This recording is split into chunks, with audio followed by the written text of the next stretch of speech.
دونوں لفظوں میں یوں فرق ہو سکتا ہے کہ ایک ساتھ کا مطلب ہے کہ جتنا کافر نے دیا اتنا ہی دیا جائے، جیسے کافر نے 1000 روپے کی چیز دی تو جواب میں 1000 روپے کی چیز ہی دے دی جائے، تو یہ ایک ساتھ یعنی برابری کرنا ہو گیا۔ جبکہ اگر وہ کچھ نہ دے اور مسلمان اپنی رشتہ داری یا کسی مصلحت کی وجہ سے اسے 1000 روپے کی چیز دے دے، یا کافر نے 1000 روپے کی چیز دی لیکن مسلمان 1000 سے زائد کی شے دے دے، تو یہ بر یعنی احسان کرنا، نیکی کرنا، سلوک کرنا کہلائے گا۔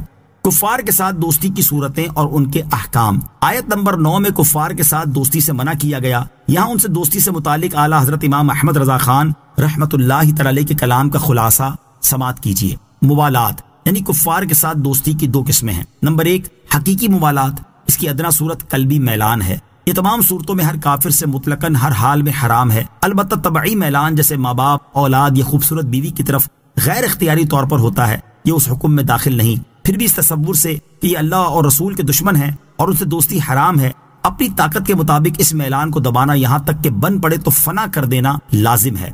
اس میلان کا آنا بے اختیار تھا اور اسے زائل کرنا قدرت میں ہے، تو اسے رکھنا دوستی کو اختیار کرنا ہوا اور یہ حرام قطعی ہے۔ اسی لیے جس غیر اختیاری چیز کے ابتدائی امور کسی شخص نے اپنے اختیار سے پیدا کیے تو اس میں اس کا کوئی عذر قابل قبول نہ ہوگا۔ جیسے شراب سے عقل زائل ہو جانا اختیار میں نہیں، لیکن جب اختیار سے پی تو عقل کا زوال اور اس پر جو کچھ مرتب ہوا سب اسی کے اختیار سے ہوگا۔ نمبر 2 صورتاً موالات، اس کی صورت یہ ہے کہ بندے کا دل کافر کی طرف اصلاً مائل نہ ہو، لیکن اس سے برتاؤ ایسا کرے جو بظاہر محبت و میلان کا پتہ دیتا ہو۔ یہ ضرورت اور مجبوری کی حالت میں صرف ضرورت و مجبوری کی مقدار مطلقاً جائز ہے، اور بقدر ضرورت یہ کہ مثلاً صرف عداوت کا اظہار نہ کرنے سے کام نکلتا ہو تو اسی قدر پر اکتفا کرے، اور اظہار محبت کی ضرورت ہو تو حتی الامکان پہلو دار بات کہے، صراحت کے ساتھ اظہار کرنے کی اجازت نہیں، اور اگر اس کے بغیر نجات نہ ملے اور دل ایمان پر مطمئن ہو تو صراحت کے ساتھ اظہار کی رخصت ہے، اور اب بھی عزیمت یہی ہے کہ ایسا نہ کرے۔ اب زیر تفسیر دونوں آیات کا خلاصہ سماعت فرمائیں۔ چنانچہ ارشاد فرمایا کہ اے ایمان والو، اللہ تعالیٰ تمہیں ان کافروں کے ساتھ احسان اور انصاف کا برتاؤ کرنے سے منع نہیں کرتا جنہوں نے تم سے دین میں لڑائی نہیں کی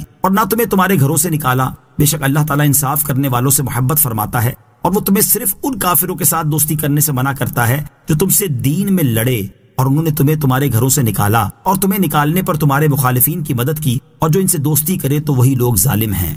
یا ایہا الذین آمنوا اذا جاءکم المؤمنات مہاجرات فامتحنوہن اللہ اعلم بإیمانہن فَإِنْ عَلِمْتُمُوهُنَّ مُؤْمِنَاتٍ فَلَا تَرْجِعُوهُنَّ إِلَى الْكُفَّارِ لَا هُنَّ حِلٌّ لَهُمْ وَلَا هُمْ يَحِلُّونَ لَهُنَّ وَآتُوهُمْ مَا أَنفَقُوا وَلَا جُنَاحَ عَلَيْكُمْ أَن تَنكِحُوهُنَّ إِذَا آتَيْتُمُوهُنَّ أُجُورَهُنَّ وَلَا تُمْسِكُوا بِعِصَمِ الْكَوَافِرِ وَاسْأَلُوا مَا أَنفَقْتُمْ وَلْيَسْأَلُوا مَا أَنفَقُوا ذَلِكُمْ حُكْمُ اللَّهِ يَحْكُمُ بَيْنَكُمْ وَاللَّهُ عَلِيمٌ حَكِيمٌ۔ ترجمہ: اے ایمان والو، جب تمہارے پاس مسلمان عورتیں کفرستان سے اپنے گھر چھوڑ کر آئیں تو ان کا امتحان کرو، اللہ ان کے ایمان کا حال بہتر جانتا ہے۔ پھر اگر وہ تمہیں ایمان والیاں معلوم ہوں تو انہیں کافروں کی طرف واپس نہ لوٹاؤ، نہ یہ ان کافروں کے لیے حلال ہے اور نہ وہ کافر ان کے لیے حلال ہیں، اور ان کے کافر شوہروں کو وہ حق مہر دے دو جو انہوں نے خرچ کیا ہو، اور تم پر کچھ گناہ نہیں کہ ان سے نکاح کر لو جب ان کے مہر انہیں دو، اور کافرہ عورتوں کے نکاح پر نہ جمے رہو، اور وہ مانگ لو جو تم نے خرچ کیا ہو، اور کافر مانگ لیں جو انہوں نے خرچ کیا۔ یہ اللہ کا حکم ہے، وہ تم میں فیصلہ فرماتا ہے، اور اللہ بہت علم والا بڑا حکمت والا ہے۔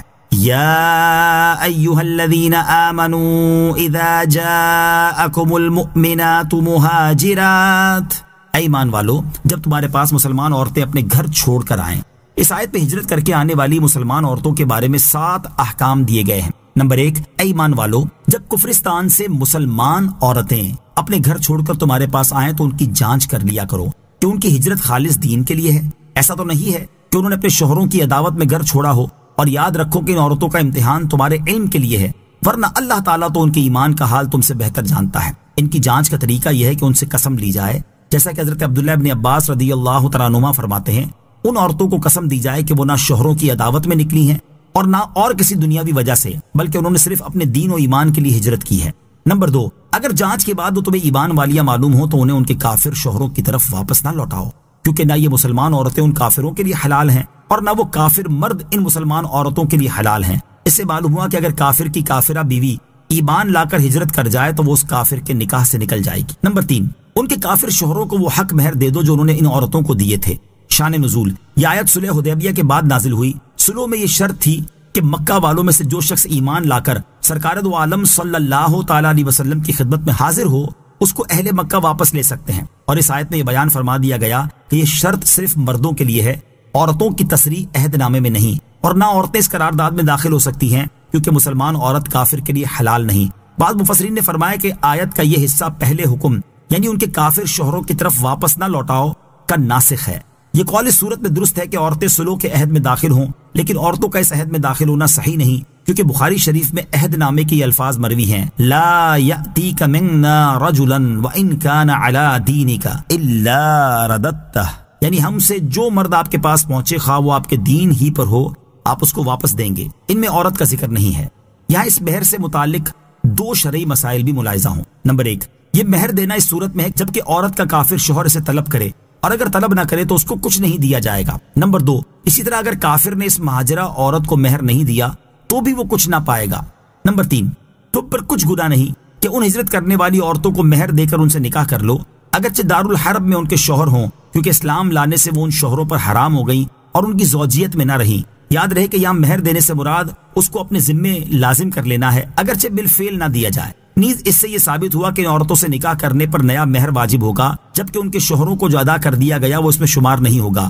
گویا یہاں 2 قسم کی رقم دینا ہوگی، ایک سابقہ کافر شوہر کو اور دوسری بطور مہر عورت کو۔ نمبر 4، کافرہ عورتوں کے نکاح پر نہ جمے رہو، یعنی جو عورتیں دارالحرب میں رہ گئیں یا مرتدہ ہو کر دارالحرب میں چلی گئیں ان سے زوجیت کا علاقہ نہ رکھو۔ چنانچہ یہ آیت نازل ہونے کے بعد رسول کریم علیہ الصلوۃ والسلام کے صحابہ کرام علیہم رضوان نے ان کافرہ عورتوں کو طلاق دے دی جو مکہ مکرمہ میں تھی۔ یہاں یہ مسئلہ یاد رہے کہ اگر مسلمان کی عورت معاذ اللہ مرتدہ ہو جائے تو وہ اس کے نکاح سے باہر نہ ہوگی، البتہ عورت کے مسلمان ہونے کے بعد دوبارہ اسی شوہر سے نکاح ضرور پڑھا جائے گا۔ نمبر 5، ان عورتوں کو تم نے جو مہر دیے تھے وہ ان کافروں سے وصول کر لو جنہوں نے ان سے نکاح کیا۔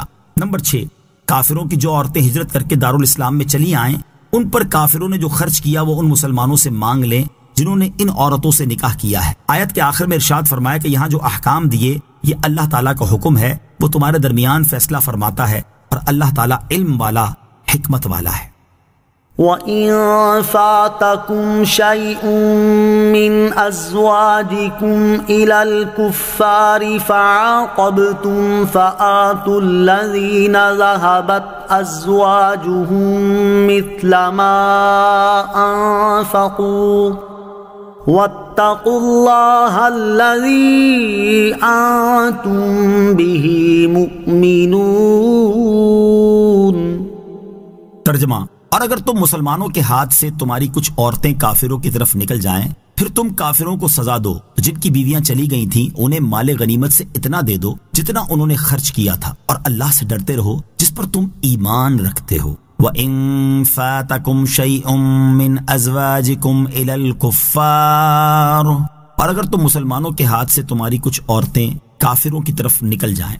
شان نزول، اس سے پہلی والی آیت نازل ہونے کے بعد مسلمانوں نے تو ہجرت کرنے والی عورتوں کے مہر ان کے کافر شوہروں کو ادا کر دیے، جبکہ کافروں نے مرتدہ عورتوں کے مہر مسلمانوں کو ادا کرنے سے انکار کر دیا۔ اس پر یہ آیت نازل ہوئی اور فرمایا گیا کہ اے ایمان والوں، اگر تمہارے پاس سے کچھ عورتیں مرتدہ ہو کر کافروں کی طرف نکل جائیں تو پھر تم کافروں کو جہاد کے ذریعے سزا دو اور ان سے غنیمت پاؤ، تو جن کی عورتیں مرتدہ ہو کر دارالحرب میں چلی گئی تھیں انہیں مال غنیمت سے اتنا دے دو جتنا انہوں نے ان عورتوں کو مہر دینے میں خرچ کیا تھا، اور اللہ تعالیٰ سے ڈرتے رہو جس پر تم ایمان رکھتے ہو۔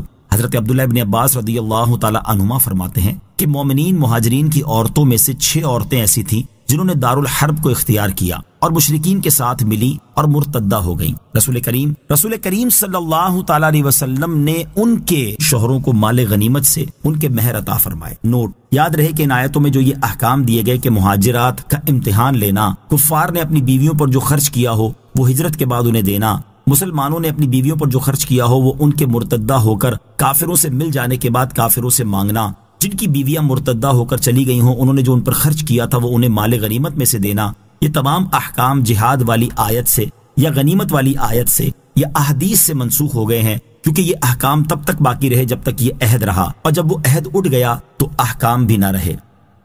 یا ایہا النبی اذا جاءک المؤمنات یبایعنک علی الا یشرکن باللہ شیئا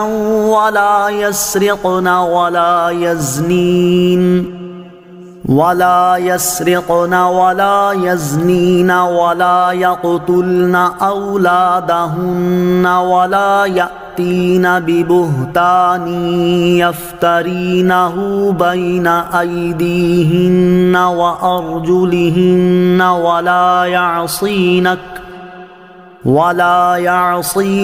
فی معروف فبایعہن واستغفر لہن اللہ ان اللہ غفور رحیم۔ ترجمہ: اے نبی، جب مسلمان عورتیں تمہارے حضور اس بات پر بیعت کرنے کے لیے حاضر ہوں کہ وہ اللہ کے ساتھ کسی کو شریک نہ ٹھہرائیں گی اور نہ چوری کریں گی اور نہ بدکاری کریں گی اور نہ اپنی اولاد کو قتل کریں گی اور نہ وہ بہتان لائیں گی جسے اپنے ہاتھوں اور اپنے پاؤں کے درمیان میں گھڑیں اور کسی نیک بات میں تمہاری نافرمانی نہ کریں گی تو ان سے بیعت لو اور اللہ سے ان کی مغفرت چاہو، بے شک اللہ بہت بخشنے والا مہربان ہے۔ یا ایہا النبی اذا جاءک المؤمنات، اے نبی جب مسلمان عورتیں تمہارے حضور حاضر ہوں۔ جب فتح مکہ کے دن حضور اقدس علیہ السلام مردوں سے بیعت لے کر فارغ ہوئے اور عورتوں سے بیعت لینا شروع کی تو اس وقت یہ آیت نازل ہوئی۔ اس کا خلاصہ یہ ہے کہ اے حبیب، جب مسلمان عورتیں آپ کی بارگاہ میں اس بات پر بیعت کرنے کے لیے حاضر ہوں کہ وہ اللہ تعالیٰ کے ساتھ کسی کو شریک نہ ٹھہرانے پر قائم رہیں گی، چوری نہ کریں گی، بدکاری نہ کریں گی، اپنی اولاد کو قتل نہ کریں گی، کسی کے بچے کو اپنے شوہر کی طرف منسوب نہ کریں گی، اللہ تعالیٰ اور اس کے رسول صلی اللہ تعالیٰ علیہ وسلم کی فرما برداری کرنے میں آپ کی نافرمانی نہ کریں گی تو ان سے بیعت لیں اور اللہ تعالیٰ سے ان کی مغفرت چاہیں، بے شک اللہ تعالیٰ بخشنے والا مہربان ہے۔ حضرت ہند بنت عتبہ رضی اللہ تعالی عنہا اور دیگر خواتین کی بیعت۔ جب سرکار دو عالم صلی اللہ تعالی علیہ وسلم فتح مکہ کے دن مردوں کی بیعت لے کر فارغ ہوئے تو کوہ صفا پر عورتوں سے بیعت لینا شروع کی۔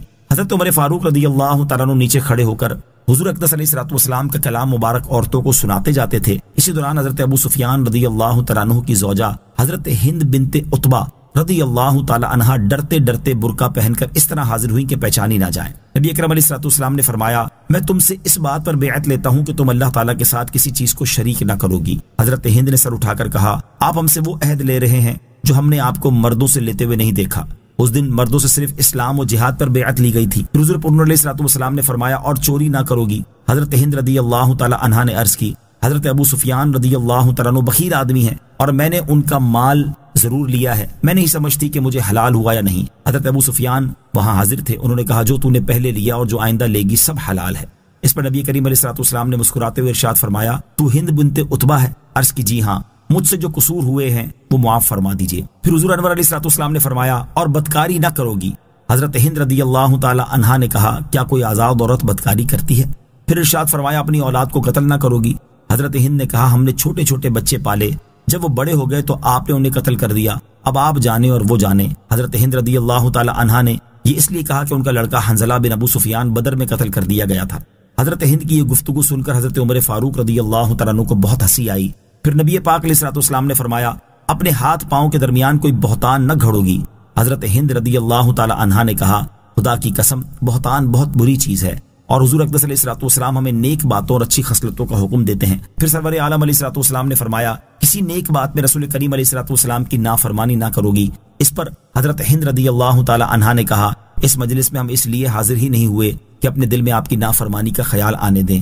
عورتوں نے ان تمام امور کا اقرار کیا اور 457 عورتوں نے بیعت کی۔ عورتوں سے بیعت کی کیفیت۔ عورتوں سے لی جانے والی بیعت میں تاجدار رسالت صلی اللہ تعالیٰ علیہ وسلم نے ان سے مصافحہ نہ فرمایا اور عورتوں کو اپنا دست مبارک چھونے نہ دیا۔ حضرت عائشہ رضی اللہ تعالیٰ عنہا فرماتی ہیں، اللہ تعالیٰ کی قسم، بیعت کرتے وقت آپ کے ہاتھ نے کسی عورت کے ہاتھ کو مس نہیں کیا، آپ ان کو صرف اپنے کلام سے بیعت کرتے تھے۔ بیعت کی کیفیت میں یہ بھی بیان کیا گیا ہے کہ پانی کے ایک بڑے برتن میں سید المرسلین صلی اللہ تعالیٰ علیہ وسلم نے اپنا دست مبارک ڈالا، پھر اسی میں عورتوں نے اپنے ہاتھ ڈالے، اور یہ بھی کہا گیا کہ بیعت کپڑے کے واسطے سے لی گئی تھی، اور بعید نہیں ہے کہ دونوں صورتیں عمل میں آئی ہوں۔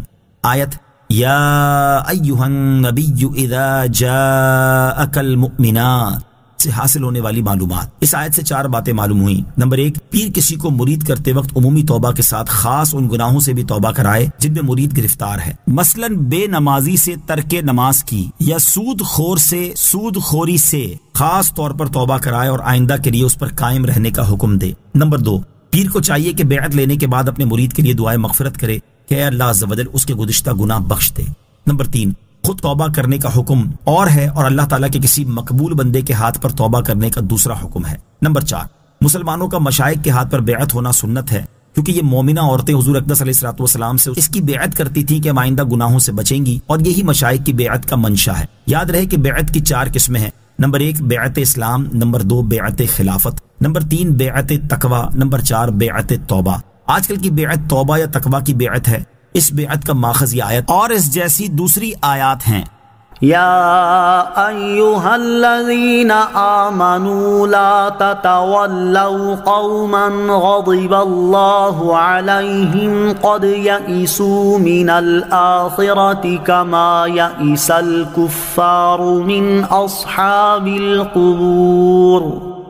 ترجمہ، اے ایمان والو، ان لوگوں سے دوستی نہ کرو جن پر اللہ نے غضب کیا، بے شک وہ آخرت سے نا امید ہو چکے ہیں، جیسے کافر قبر والوں کے دنیا میں لوٹنے سے نا امید ہو چکے ہیں، یا قبر والوں میں سے کفار ثواب آخرت سے نا امید ہو چکے ہیں۔ یا ایھا الذین آمنوا لا تتولوا قوما غضب اللہ علیہم، اے ایمان والو، ان لوگوں سے دوستی نہ کرو جن پر اللہ نے غضب کیا۔ اس آیت کی تفسیر یہ ہے کہ اے ایمان والو، مشرکوں سے دوستی نہ کرو، بے شک وہ آخرت کے منکر ہونے کی وجہ سے اس کے ثواب سے ایسے نا امید ہو چکے ہیں جیسے وہ قبر والوں کے دنیا میں واپس آنے سے نا امید ہو چکے ہیں۔ دوسری تفسیر یہ ہے کہ اے ایمان والو، یہودیوں سے دوستی نہ کرو، بے شک وہ نبی کریم علیہ الصلوۃ والسلام کو برحق نبی جاننے کے باوجود انکار کرنے کی وجہ سے آخرت کے ثواب سے ایسے ہی نا امید ہو چکے ہیں جیسے کفار مرے ہوئے لوگوں کے دنیا میں واپس آنے سے مایوس ہو چکے ہیں۔ آمنت باللہ صدق اللہ العظیم۔